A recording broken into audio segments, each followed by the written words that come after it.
அனைவருக்கும் வணக்கம். எல்லாரும் எப்படி இருக்கீங்க? ரொம்ப நாளைக்கு அப்புறம் வாய்ஸ் ஓவர் கொடுத்த வீடியோ போகிறோம். என்ன பார்க்க போகிறோம்னா பருப்பு உருண்டை குழம்பு தான் பார்க்க போகிறோம். 1 கப் கடலை பருப்பு ஊற வச்சுட்டு அதில் 4 பல் பூண்டு, 2 காஞ்ச மிளகாய், கொஞ்சம் பெருஞ்சீரகம் வச்சு அரைச்சி எடுத்துக்கணும். அதுக்கப்புறம் அரைச்சி வச்ச பருப்பில் சின்ன வெங்காயம், கருவேப்பிலை, உப்பு சேர்த்து உருண்டைகளாக பிடிச்சி வச்சுக்கணும். அதுக்கப்புறம் கடாயில் 3 ஸ்பூன் எண்ணெய் ஊற்றி அதில் கடுகு, பெருஞ்சீரகம் பொரியணும். பொரிஞ்சதுக்கப்புறம் கொஞ்சம் கருவேப்பிலை சேர்த்துக்கிட்டு கருவேப்பிலை பொரிஞ்சதும் அதுக்கப்புறம் சின்ன வெங்காயம் கட் பண்ணி வச்சுருக்கோம், அதையும் எடுத்து போட்டுக்கணும்.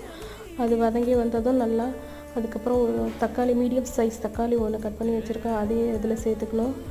அதுக்கப்புறம் தக்காளி வதங்கினதும் 1.5 ஸ்பூன் குழம்பு மிளகாய்த்தூள், 1/2 ஸ்பூன் மஞ்சள்தூள் சேர்த்து கலந்து விட்டுட்டு ஒரு சின்ன நெல்லிக்காய் சைஸ் புளி. அதுக்கப்புறம் குழம்பு நல்லா கொதித்ததும் அதில் நம்ம உருண்டை பிடிச்சி வச்சுருக்கோமே அதை சேர்த்துடணும். சிம்மில் வச்சுட்டு நல்லா கொதிக்க வைக்கணும்.